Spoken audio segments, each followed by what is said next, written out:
computer's fan is going right now. Mine stopped. Really? It could be because it's 100 degrees in this room. It is warm in It is. here. Probably because there was an Toasty. explosion next door.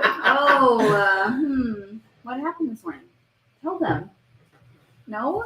I don't know. Well, I wasn't there for Have you it. ever seen an espresso machine Thank explode? you. It's a good story. Others. It shocked the people in the room. That's what I heard. I missed it. It's I don't know. actually, There was one lady that just kept going with her video like, call whatever. she was on. Yeah. She's fine. I do think it is. Didn't matter. It's always there have been a couple things in the corner coffee world that have happened that are a little odd, like odd moments of the Yeah. day. And I've had some very like the bat flying through one of the Oh, coffee yeah, that's a shops. fun These types of one. things. The thing that is really remarkable to me is how people don't respond. They're just Yeah. like, whatever. I think my thought is like, what have you seen? That this was no big deal. Yeah, that you don't even look up. Because that noise was loud. It was loud in here, and we were like in the next The smoke was smoky. building. Well, I was at Dynoi a month ago, and the fire alarm started going off, and nobody moved. Yeah. Not a single person moved until the waiters and waitresses were like, we should all probably leave. It's like, oh. Oh, we do have to go? Okay. Years ago, I was in HCMC, sitting in a waiting room with Mm-hmm. not my injury, but somebody else's sitting there, and the fire alarm started going off, and the people behind the desk, everybody nobody even like looked up, It's fine. and so I guess the fire alarm its goal is just to let you know when you're about to get burned. Know that, like, maybe you should think about. No. No? I No. mean, I feel like it goes, yeah, maybe I should start thinking about what needs to happen, but maybe I don't have to worry about it. No. I'm just going to stay. Today we replaced a part that was faulty, and it exploded and started on fire. Well, it started on fire and then exploded. It's still the burning. fire was it was first? still burning after. And so we the room is full of people. I do Show and think tell moment. people you had to look up Yeah. because there was smoke shooting across the Yeah, room. it was a smoke thrower for sure. Yeah. Mm. But in a moment when people could have ran, people looked up for a second and went back to exactly what they were doing. And so I don't know really what that says about. It was a Carrie Underwood moment for sure. That doesn't mean anything. To Yeah, anybody. what does that mean? I There don't was know. a moment where most of them were just like, Jesus, take the wheel. That's it. Yeah. That's it. There's an Carrie explosion. Underwood, is that a song? Yeah. I thought it was I a say bumper it sticker. once in a while. Every once in a while when my days, It's probably I'm also like, a oh, bumper sticker. Jesus, take the wheel. Oh, so you authentically say it. I don't know. It's sort of authentic and also what is happening. It's good. So I don't know if I'd say it was completely authentic. Yeah. I don't know if I feel good about that, but it's true. Take it from my hand.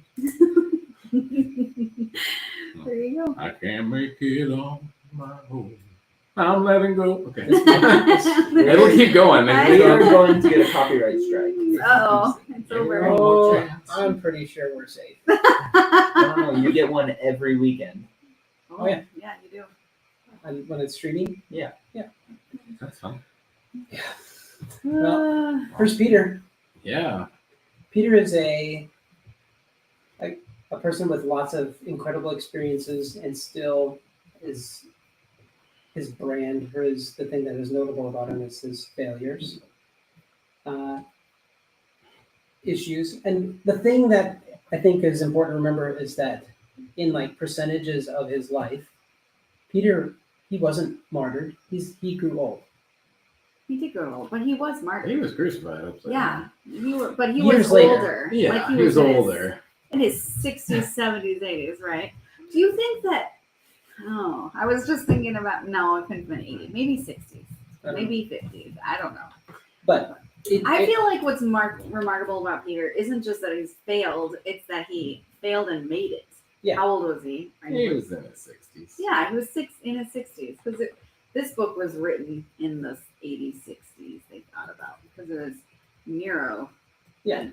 Was the torturer that the people were stressed about at the moment. which- Yeah, and Not so great. it is. So it's life after failing, but it's not just life after failing. It is speaking encouragement, Mhm, being a leader, being a blessing to people that are struggling mhm. after you've struggled yourself. And I think that in a I don't even know what it means, but in a cancel culture or in a culture where if we can give up on people really, really quickly, Peter Yeah. wasn't given up on, and he was back in the game. And a significant part of his life was after Jesus's ascension, after his failures, and then he continues on.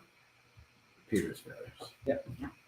And he's writing to a group of people that Nero, a good Google search is Nero? Nero. Mm. That's a stressful Google search, I feel like. I don't know if it's Oh. stressful. It just is. When so His this name is wild. Nero Claudius Caesar Augustus Germanicus. He meant it. yeah, signing a check because that was back when they were writing checks.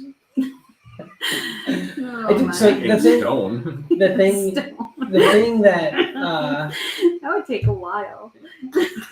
the thing that he thinking about Nero. Nero is when they're early writing or about the Antichrist at the end of time. Nero is under their feet. Yeah. And so there were the terrible was happening, and Peter is writing to a group of people who are living in exile, they don't have the Jewish primarily don't have the Jewish ancestral connection to Jesus, but they believe Jesus is the Messiah. And in the midst of the struggle, persecution, being homeless, and all these things, they're ready to give up. Peter writes this letter, a traveling letter, to encourage them to hang on.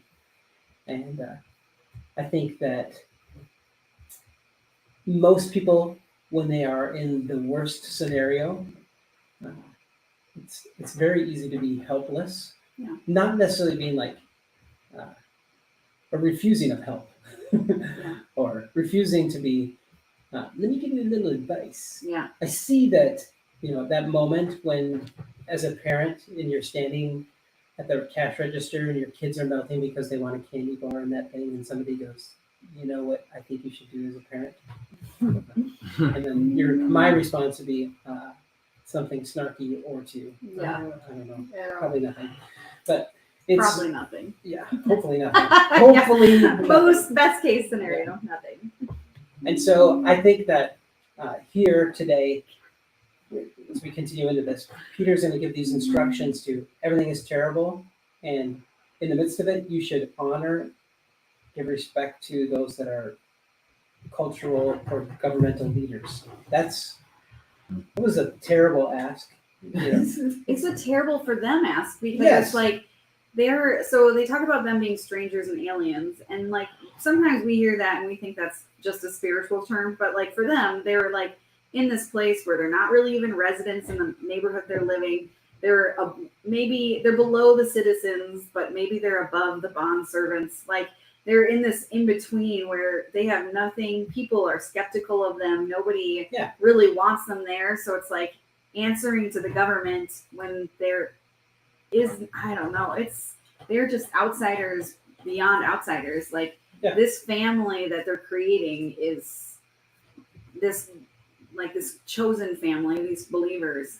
I don't know. They really are just the outsiders of outsiders, and everyone's skeptical of them. No one trusts them. Yep. So then having to submit this idea. Yeah, submit yourselves for the Lord's sake, to every human authority. Yeah. Now, again, the verbiage is intentional. Every human authority, which would include those that not just where you were a foreigner, but also those that were oppressors. Yeah. And I go, why in the world would you do that? I know. But it continues on. It gets better. It does. Hey, if you're going, I know. To you slaves, Yeah. submit to your master. Ugh. It's hard. This whole section's hard, and then even next week is hard because then I have to submit, and we have to submit to We each have to other. submit to each other. Yes. Yeah. We've And talked I think about this. I know it's uncomfortable, and I think for out of this room, I think I probably had the most negative reaction to the idea of submitting. Like I don't think anybody likes it, but it's not my favorite. I don't even like the word. Yeah. Ugh. But I was thinking about it. And I was like, I think also, and maybe this is wrong, but I think also this idea of submitting, like if you kind of give it this, no matter what we're doing, our first person we submit to is Jesus. Like we're supposed to submit to God first. That's like above all. And then the authorities, it's like we're supposed to follow the laws and follow the rules. And like, it's like, what does submission mean? It doesn't mean you have to agree with everybody because you're never going to. But yeah, it's a tough one for me. Well, from this, the foundation of being able to process this, Rachel, is I'm just kidding. I'm trying to submit sometimes here in the room. I do think that trusting Mm-hmm. God and for these people to trust Peter is such an important thing. Yeah. It's I think that because I said so, or even you can even have a rationale that says I get it that it's the right thing to do, but Well, it also like you can have the rationale that it's the right thing to do, but also I think in our context at least, like there's a lot of people, not just Christians, all over that like we also have this desire to stand up for what we think is right. And so like sometimes submission feels counterintuitive. Like to submit to something that feels like, is this really something I want to submit to? I don't know. Submission is confusing and complicated. And I think the thing that is, again, this is for everybody to process, that if you really, really trust Jesus and his being engaged in our lives, how does that impact how you submit or trust or follow the rules or whatever? And compared to if you don't really trust Jesus, if you don't really think he's involved, how does that impact how you trust? And I think I was reading this article that there's a government person, like I don't know if it was CIA or whatever, I have to look at the notes here, but wrote down like these quick tricks to get a mark to trust you. So it's like, they're not necessarily bad, but if you do them maliciously, there's like these quick things, not having an infinite amount of time actually builds trust in a stranger. It's like, I have just a minute, and being like generously vulnerable, and this idea of asking open-ended questions. All these, there are tricks that people could do to build trust in really, really quickly. And I think that when people figure out that you're being manipulated, your trust is being manipulated, I think people respond with anger. Yeah. Probably rightly so. Mm-hmm. But I think that it points out to a intense reality that we're supposed to be trusting of God. We're supposed to put our trust in Jesus. And I think that we can tell people that. Yeah. Well, and it doesn't do anything. It doesn't do anything. Yeah. I'm like, we could tell people that, but and like something. I mean, this might. Now that you said it doesn't do anything, I feel like this is a little off topic, but like something Greg and I were talking about earlier this week, and like especially because I'm the one that I feel like I do. I mean, this is me trusting the audience here. Like I do have some trust issues sometimes. Like I'm a little slower to trust. Shut up. But like something, and like in that, like I am also like in this context and in this scripture, like something Greg and I were talking about was just like the freedom piece of it. Like this does talk about in submission, like as Jesus followers, we're given this freedom, and we're not supposed to use this freedom in a malicious way either. but also fighting for injustice in other people. Yeah. And like, it isn't like fighting for injustice in ourselves or in our own, it's not just fighting for Not just for our ourselves. benefit. Yeah, for our benefit, but knowing like when we see injustice, because the Bible talks a lot about injustice and how Yeah. to deal with that and handle that. And so it's like when we're see injustice, how do we fight for other people? And then in this also, it just feels complicated. There's just like fighting for injustice for other people, also knowing like we are free, but we're not supposed to use this freedom in malicious ways. And we're supposed to submit when we need to. And it's just like, it is trust, but it's just complicated. Like Yeah. it just feels layered. Maybe Yes, that's the right and word. I think the thing that so maturing followers of Jesus have to Trying to you've grow. gotta put time, energy, and effort into this. If you just say, I know I'm just supposed to trust Jesus, whatever. But if you go, actually, this is really complicated because here's a moment that I am going to stand in solidarity. Here's a moment where I'm going to jump in and interact or fight. Yeah. And also here's a moment that I'm going to just take it. Yeah. And if you think, again, this is God, if you're real, I need your help, your Yeah. insight. If your spirit is real and it dwells amongst us, you better show up and I better figure out how to listen to you.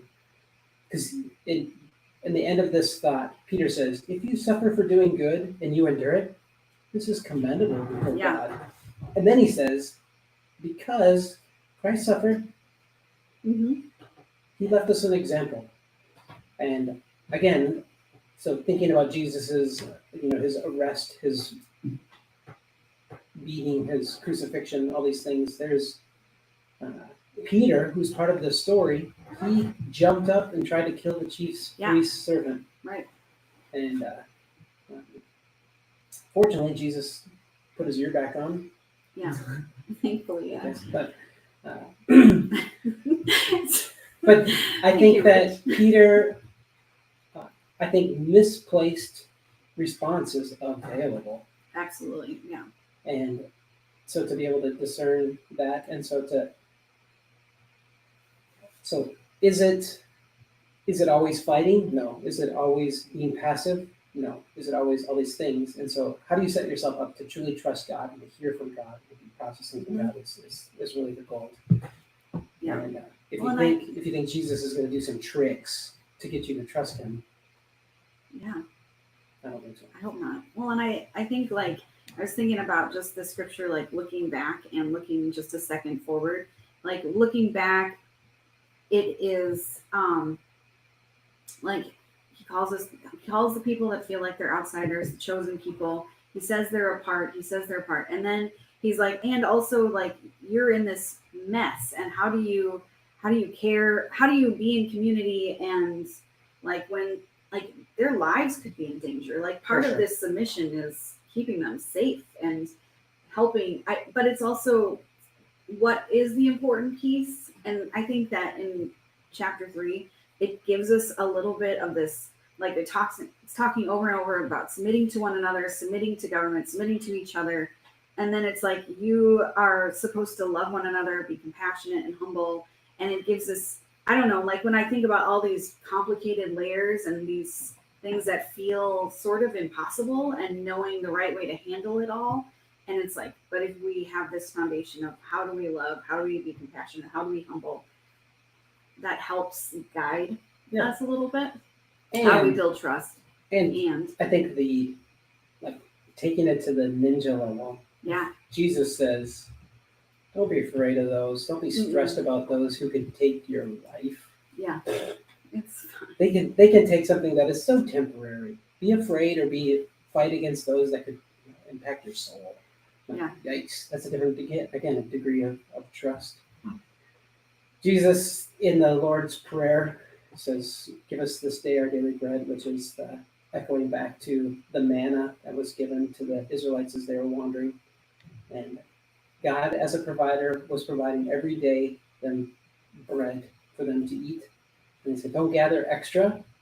but gather double on Saturday or on Friday, and like, there's a lot of complexities in it, and the people didn't. They showed that they didn't really trust, and so the thing that is even it's amazing. Even in the midst of God's miraculous provision, there's a human tendency to still not trust. yes, and it's in us, like it's ingrained in us. Yeah. God did it. Wow, God, you did that yesterday. Never again. Is the thing. But I think the beauty of this as we even process this and bringing the manna to it is that, do I have to have this all figured out? And do I have to trust God for everything? And I think that prayer is, God, I trust you for today's provision. That's it. Help. And I'll work There's on a reason why Jesus says, "Ask for your daily bread." exactly. Yeah, and Jesus in the Sermon on the Mount, surrounding this prayer, he says, "Wow, let tomorrow worry about itself." And so, giving the effort to today, which I don't really like today. Today, with everything that is going on in my own life, is that all right? I'll trust God. I'm gonna trust you today. Tomorrow, I don't know. You trust I'll him. try tomorrow. Oh, sorry, yeah. Rich. Mm-hmm. You mentioned like, "Oh God, you did this yesterday. Never again." Like, because our minds tend to go there. But I think now we can look back at this. We can look back at Scripture, and we can look back at God's character and go, "Oh, always, like every time." And I bring him up more often than not. But Dr. Cloud, Henry Cloud had a book on trust just came out. And just those 5 elements of building trust, which are understanding, motive, capacity, character, and track record. The question of how can you set yourself up for success in trusting God? Part of it, if you need to go through different pieces, is look back on those 5 things and go, does God understand? Well, he created. He understands. Like, what's his motive? What's his capacity? What's his character? And what's his track record? Because it speaks to all of those things. And I think that's one step that we can take in trusting God is look at every time, look back and go, oh, he gets it. Yeah. And he's shown that he can do it. Wow. It's good. Yeah, you should post those. Those are something. Again. Thank you. See you next week.